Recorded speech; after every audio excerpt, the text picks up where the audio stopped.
And I have to leave about, 10 minutes early today because I am going to be on the altar after the homily for the reading of the names for the third scrutiny for our state. So, Deacon Tim and I had an interesting interchange yesterday. He said, "Who's doing the scrutiny?" I said, "I am." He says, "Don't you know my schedule better than I do? Don't you have Nicodemus Club?" Yes, I do. Then he writes, 9:30 Mass, 10 o'clock Mass. He goes, 9:30 Nicodemus Club, 10 o'clock Mass, question mark. It's nice to have a parent, you know. And I thought I lost mine in 2003, but I don't anymore. I don't. He's great. So he keeps an eye on me, which I need somebody to keep an eye and guide me through this. My favorite guy is the Holy Spirit. Little do I know that he can sing the answer to my prayers. You didn't know he was an angel. He is. He really He's is. so wonderful. He is. Let's begin with that sense of our Father's name. In the Father, and the Son, and the Holy Spirit. Our Father, who art in heaven, hallowed be thy name. Thy kingdom come, thy will be done, on earth as it is in heaven. Give us this day our daily bread, and forgive us our trespasses, as we forgive those who trespass against us. And lead us not into temptation, but deliver us from evil. Amen. The Father, and the Son, and the Holy Spirit. Amen. So today, we're doing meditations 27 through 33 of Rediscover Jesus. And I want you to please come next week. We're going to ask our able-bodied leader, Jean, to stand in my place because I have been summoned by my wife to visit her in-laws next Sunday. I'll be up in Fort Wayne celebrating Palm Sunday. And I'll be here in spirit, but sometimes you just need to be where your wife asks you to be, right? Mm-hmm. And that's our first vocation, is to our family, not to the diaconate. It's actually, those of you that don't know, diaconate is third. First is family, second is providing for your family, meaning you have to have a job. Make sure they're taken care of. And then third is diaconate. So one of the great things about Father Michael and the other priests here in particular is they understand that. You know, I've been here 10 years, well, 7 years this May. Wow. And I never had once had to explain that. You know, when I say something has to be somewhere for the family, it's just go, off you go. You're in the right place, you know. And that's wonderful because it wouldn't have happened maybe all the time in other parishes that they would appreciate that. So very good to know we actually practice what we preach. Okay, so on to today. So each time what I'd like to do is look back and look at the prior week from 20 to 26 to see if we had anything that kind of we recall or anything. So I'll just kind of name them off. So for those of you that I apologize I didn't bring any extra books. In fact, I don't have any extra books because what happened is that I kept taking with me, and finally the last ones are now in parishioners' hands at St. Thomas or at All Saints. Some people came up to me Wednesday night and asked me, "Do you have any extras? I'll buy one." And I actually had some I had to order, so people wanted extras, so that's great. So the first one was on radical love. That was on the agape love that Jesus called us to. Second was the main event. That was the gentleman who was an atheist who was resurrection. Third, beyond tweaking. Okay. Tweaking versus transformation. 23 was on being turned upside down. How Jesus radically transforms lives, such as Zacchaeus and Nicodemus, St. Paul, and so on.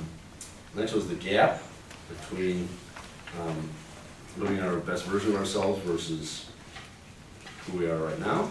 And then the next that section described 4 different ways to rediscover Jesus, to read the Gospels, practice the prayer process, denying ourselves, and practicing spontaneous prayer. So the next one was the delve into the Gospels, and then the prayer process is where we ended last week. And if you remember the reading the Gospels, he called us to do that 15 minutes a day, and to try to put ourselves into the Gospels, not just read about them, but put ourselves into the scenes and as best we can to see how they apply and how we live them out in our own lives. And then the last one's the prayer process. What's kind of interesting, I suggested we could improve on it a little bit by also lifting up ourselves and our needs as well as others. But then someone else mentioned to me this week, during the week, that one thing that's not in here is pure adoration. So if you remember the acronym ACTS, the A was for adoration, right? It was contrition, And what was the T, Gene? Thanksgiving. Thanksgiving, gratitude, okay. I was thinking G. And it has the supplication or our intentions, okay. So, so anyway, adoration. So we really, I mean, it may be in a way gratitude, but I would kind of separate it and say, we really should remember who God is, and that we should be adoring God from the very start of any prayer. So that may be another little addition for those of you that have a book you want to write in there. So any of those in particular that kind of struck you as you kind of reflected on the 7 from last week? Or, yes, heard that? This is just an aside, Sure. that related to what we're doing. I've been following Matthew Kelly's Lenten lectures every day with the Dynamic Catholic. And yesterday he was talking about cleansing yourself and confession. So being a good Catholic, I decided I was going to go to confession yesterday. I hadn't been for several months. And so we were lining up for confession, and lo and behold, the back of the church appeared. Of course, Father Michael, he had to make an announcement. He said, all confessions are canceled for today. And he said, April Fool's Day. So they weren't canceled. No, they were not. Yeah. But he was like, okay, this is the one time I'm going to be canceled. Yeah, yourself up for it. You should have walked out and then came back a minute later and said, April Fool's back on you. Sounds like Father Michael. Double or nothing, right? He always is very aware of the calendar.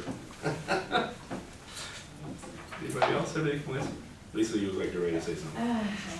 Okay, I'm reading the Gospels for Lent. great. Well, I'm struggling. Uh-huh. I just have such a hard time understanding. I'm very practical when I read something. Uh-huh. And I don't know. I'm struggling with it, but I get up every morning and do it. That's great. Well, what it should do, honestly, if you're doing it well, it should raise a lot of questions. It does. Then you're reading it right. Okay. If you read it and said, I know this, I got this, read this 100 times, not learning anything, just going through the motions. Which is where sometimes we only read the gospel, we hear the gospel at Mass. But if you almost approach it like, I'm confused, what's the point? Why did he say that? What a weird thing to say. Those are the kind of questions that really then teach you into further thought and further reflection and further pondering. And even if you don't have an answer right away, it could lead you to maybe a moment where you set up an appointment with Father Michael and say, okay, now this one right here, in particular, I'm struggling with. But I think it's important, and I can't quite understand why or what, or whatever, okay? Because then you sort of prioritize, what are the most important questions you have, and then you kind of dial them back to the least important questions. But You know what mark those when you have You know, questions. Bishop Barron has an email he sends out every morning explaining the gospel. For the day. Right, yeah. Yeah, I'm reading the Gospels also, and what I found is Moses had the 10 Commandments. Out of the 10 Commandments, was it the Pharisees or whatever, developed like 600 laws. Yeah, 613. And it was really hard for the people of that day to follow all those laws and confusing. Jesus came along, God, with his intelligence, and he took all those laws, and well, he simplified things back down to its most basic form so that people could understand it. And What I have found that I never knew was that it's a lot of the same stories in each gospel, just from a different Right, view. right. I did not know that. Yeah. That I have learned. Yeah. There's a book, if you want to just look at it, just Google, I think it's the title would be Synoptic Gospels, but what you're looking for is a book that lays all 4 Gospels side by side in columns. I think it's called Synoptic Gospel. So it starts with Matthew, and it goes from verse 1, chapter 1, verse 1, all the way through the end of Matthew. That's the first column.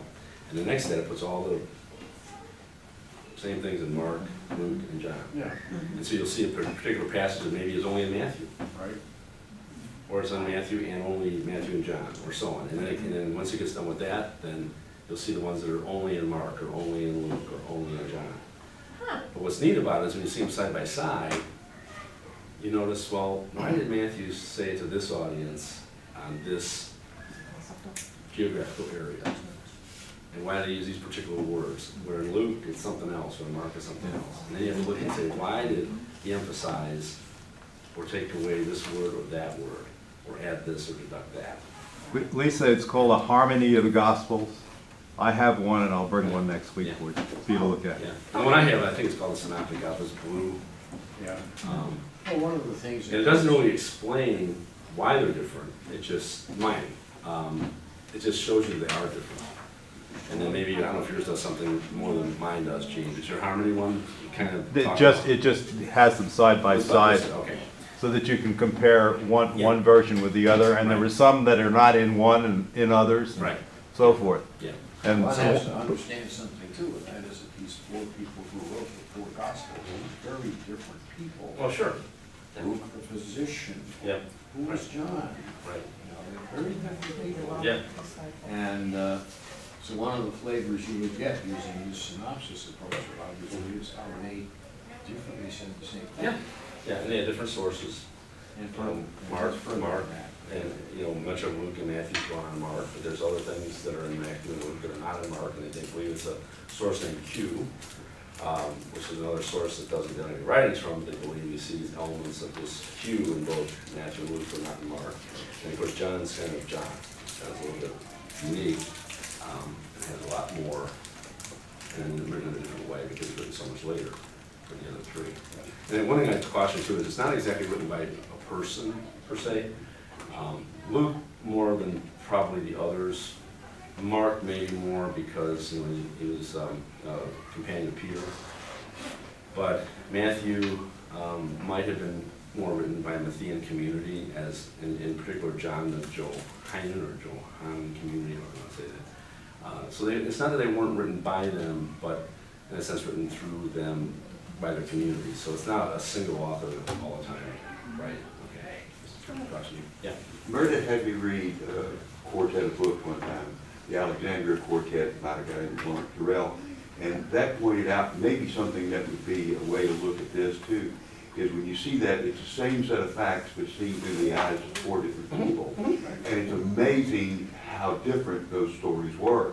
Whereas in the gospel, they may show different perspectives, how things look different. Right. The blind man and the elephant, so to speak. Yeah. But I think what's really important here is the fact that maybe these are different perspectives, but the main point is exactly the same. Mhm. Right. So no matter what way you look at that elephant, it's still our Yeah, elephant. they're different pictures of Jesus in Yeah, a sense. And But it's still the same guy. Right. If you think about it, if four artists were looking at the same painting, would they see the same thing? And I bet you the answer is not at all. Because each one not only has his unique perspective, but also when he's talking about it, has a unique audience that he has to explain things to, right? So he's talking to the Greeks, he has to explain more about the Jewish practices and the Jewish culture. He's talking to the Jews, he doesn't need to do as much of that, he just refer to it. Make sense? So you kind of see that as you look at them. You know, John has written in particular more as a sacramental gospel. So you'll see the emphasis on the sacraments throughout, you know, John's gospel. So you look for certain things, and that's why it's always good if you get a study Bible, Catholic study Bible, to read before you read the Bible, read the Catholic study Bible intro, where it explains a lot of this kind of stuff. This is this particular genre, this is who it's written for, this is when it's written, how it's written, why it's written, who wrote it, et cetera, and then they'll point out the nuances in that particular gospel a lot of times as to what the emphasis was. Like you'll see in Luke, there's a lot more emphasis on women, children, and the poor. So he was writing much more about folks in that society that were more marginalized. This is an example, and they'll point that out to you when you're reading Luke. You go, oh, so in this parable, it's not about a guy, it's about a gal. There's Luke. And they can be inclusive, that kind of thing. Yeah. Yes? Do you believe that Luke walked with Mary? Because that's what I heard from another deacon, that he asked Mary about the birth, that's why he's the only one, and wrote it down. They don't know. Yeah. See, what you don't know is how they became inspired through the Spirit. You know, it's easy to pretty much say that, you know, Mark was a companion of Peter, was a physician, Matthew and John are apostles. But how exactly if they come. Oh, The writing is done and how it comes about is That's a it. combined effort between the human being and God through the Spirit, right? So we don't know. It never says that. And Luke probably, quite frankly, in my opinion, if he was doing that, I think he would have said it. Because Luke was very clear as he could always be. Right. So my suspicion is not only because I love to always take issue with other deacons, but also because I think he would have said it myself. And you just gotta be careful, because sometimes people always just think, wow, it must have been the logical thing. But remember, the Gospels are inspired works. And so there's a lot of mystery as to how the truths are written, right? Why they're written the way they're written.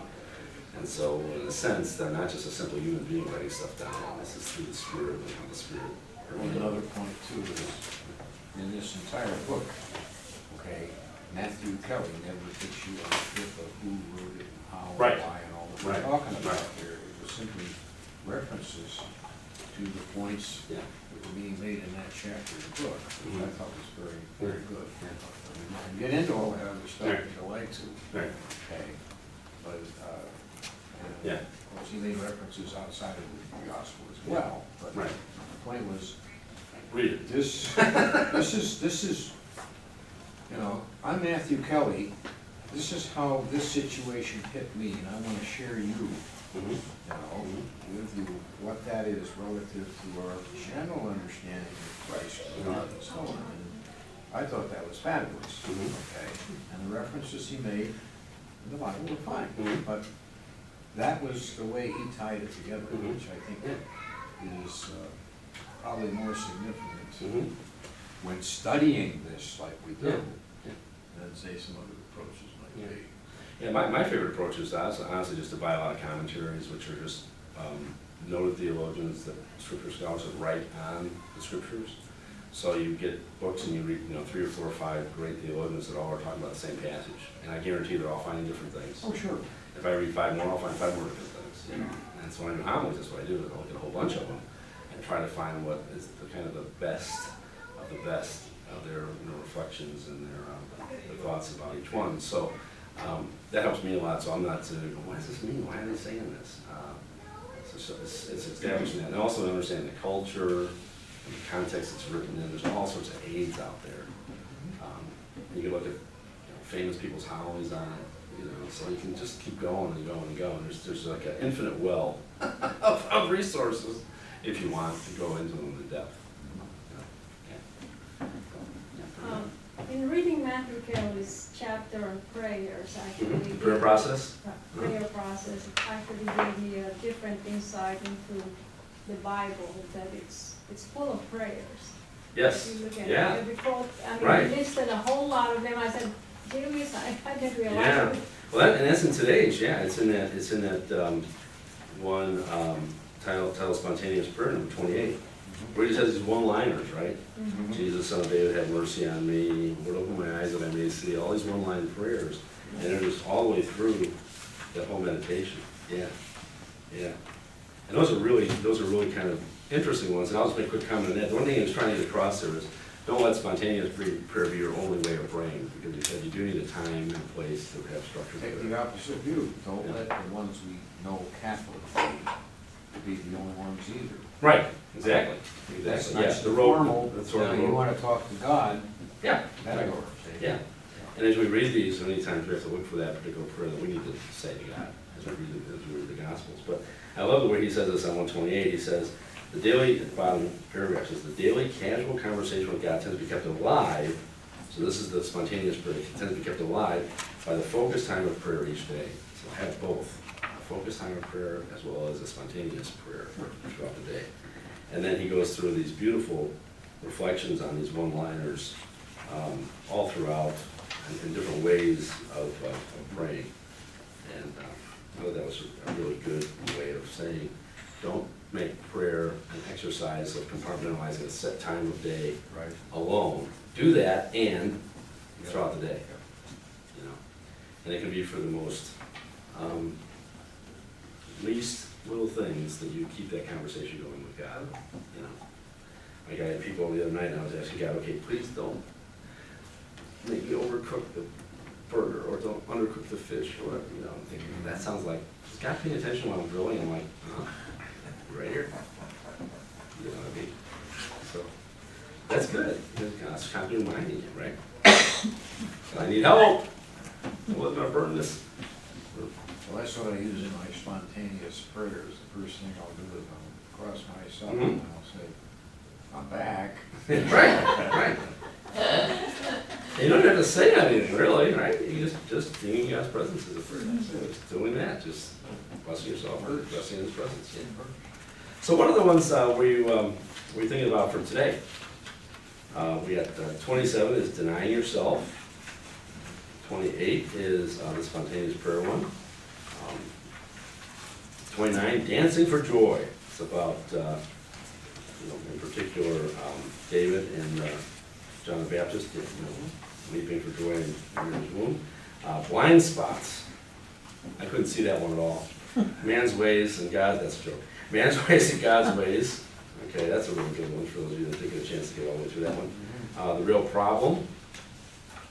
Okay, talking about sin. And then comfortably comfortable, where Matthew Kelly tries to, as he says, not comfort the afflicted, but rather afflict the comfortable. That's the way he puts it. Okay. So any of those in particular that kind of stood out for you this week? Delayed gratification, I have a really big problem with that, because it seems to me like the path to heaven is just, taking the road to delayed gratification, which means, so why did God create us not to enjoy life in a way, if we're gonna delay everything? Yeah. I mean, every day is a sacrifice, every moment is a sacrifice. I mean, how do you balance? How do you kind of navigate that? Yeah, I think what he's saying is not to not be gratifying, but to delay it. I think is his point. And if you'll notice, he'll say the simple practices of little things, to delay the gratification. So even if it's just a small sacrifice, like he says, you might feel like you want to have this particular drink instead, have a drink you less prefer, right? Just simple little acts of self-denial. And in a sense, Lent is that time for this, right? Where we're supposed to be, quote unquote, fasting, praying, almsgiving, right? But in particular, the fasting one.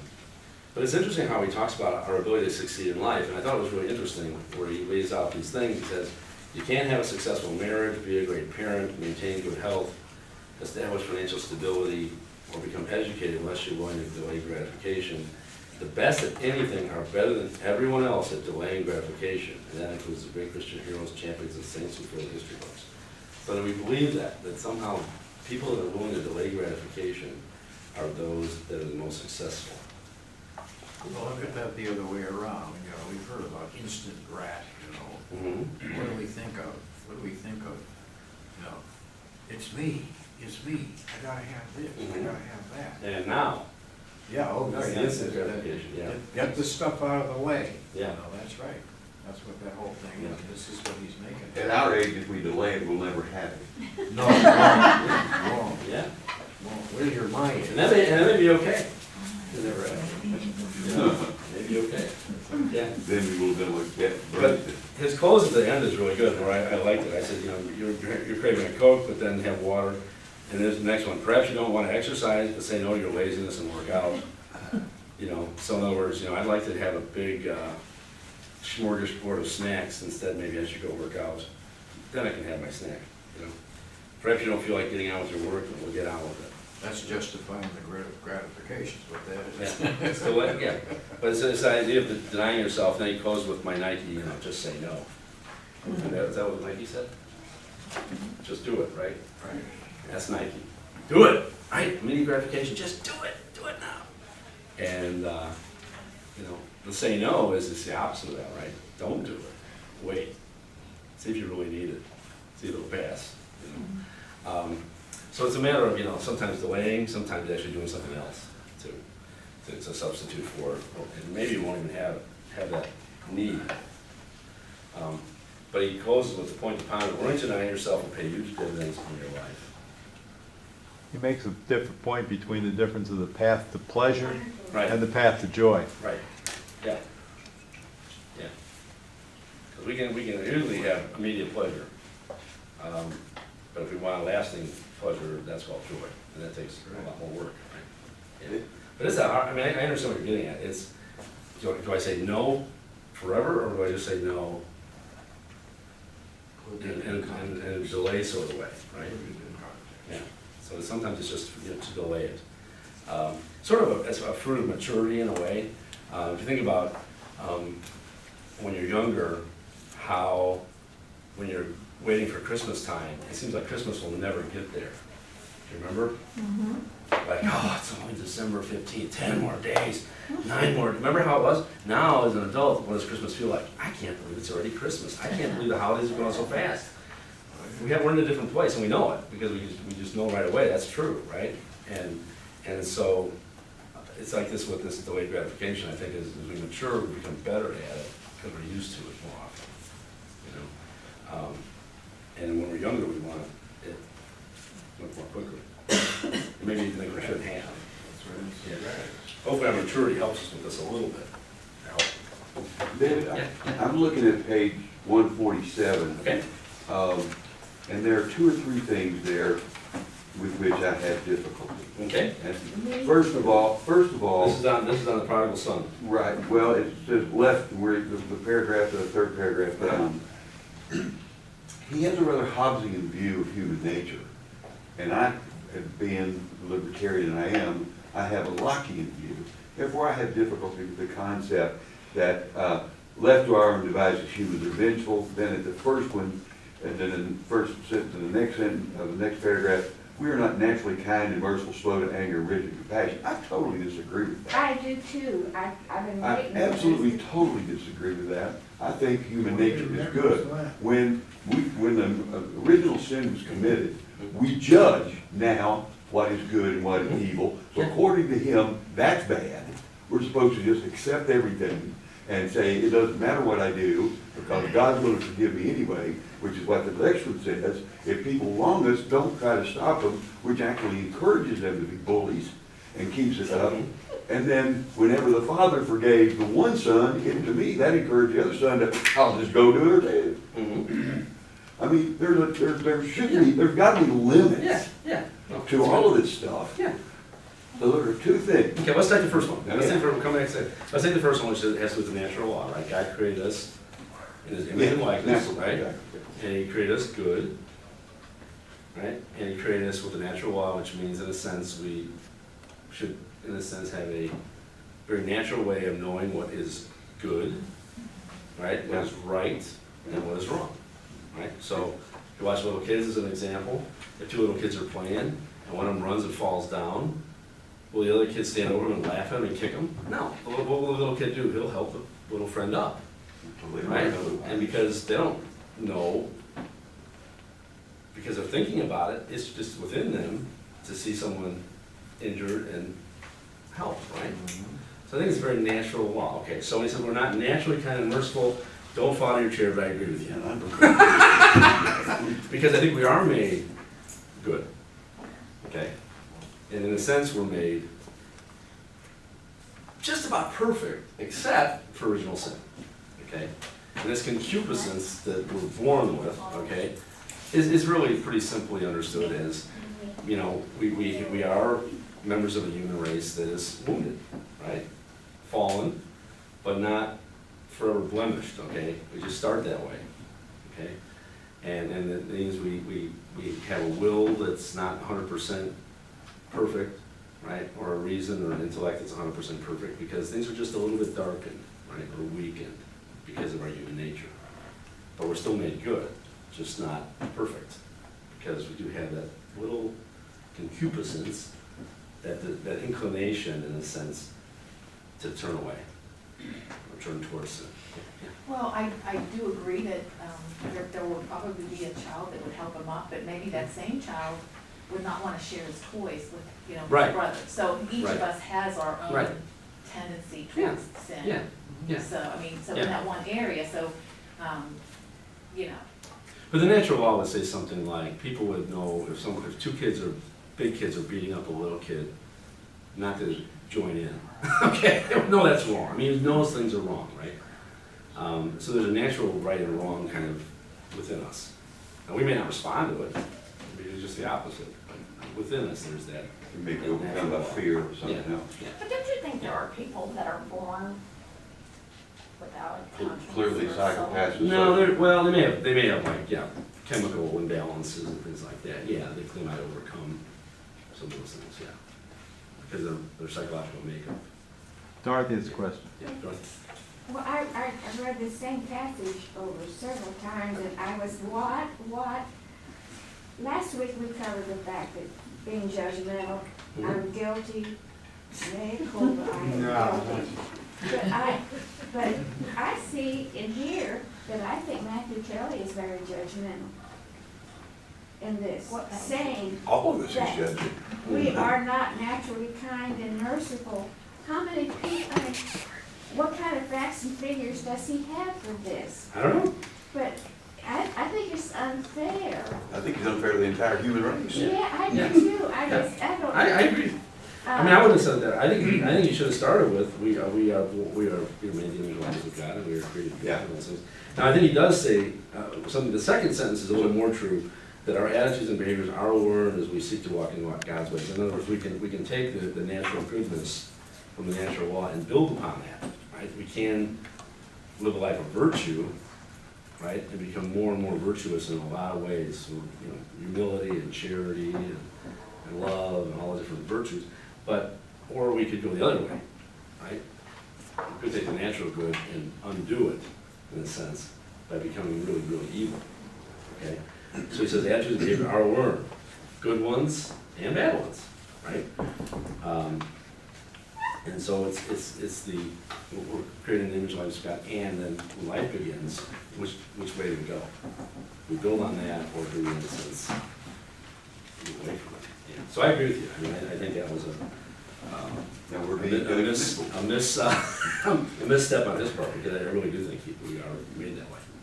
Yes, but what about those people who learn to be selfish because they grew up through life? I think they're probably more in the preponderance than the people who, Oh, I agree. who aren't. Yeah, I agree that, you know, many times our culture, society, family life, like I said, almost undo the natural law and begin to, But they're not doing that, they're not that way on purpose. they're not consciously, No, they're taught that not way. consciously Right. mean, it's Yeah. just that's what they Right. were taught. but if they were taught, let's just take a simple thing like an eye for an eye and a tooth for a tooth, that's the way they grew up, and they never kind of got past that kind of way of thinking, then they see everything through that particular lens, or those lenses that their family taught them, and they never all kind of overcame, because in a sense, you almost have to play above what you're taught, right? You can't just say, oh, everybody taught me, and that's why, you know, so you gotta overcome sometimes what you're taught as a little kid, taught by a teacher, coaches, So parents. we have to judge what we learn and what we don't.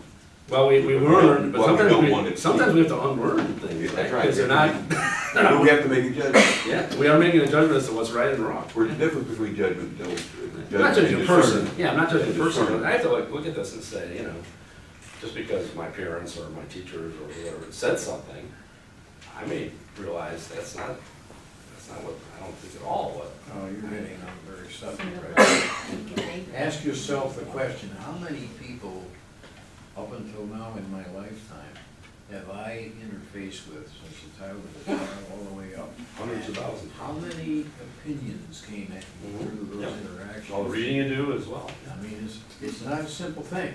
Yeah, you gotta take ownership at some point. That's right. Say, At this some is point, me. you have to say, Yeah. okay, and this is, I think, where this book Yeah. has a hand on it, is it says, let's pick this thing apart like one Yeah. thing at a time. Yeah. And at least do some separation so you can focus on one thing at a time. Yeah. And look at it and ask yourself the question, is this something I need to do? Or do I already do it? Or am I disgusting, I don't know how to do it at all, you know, all these things.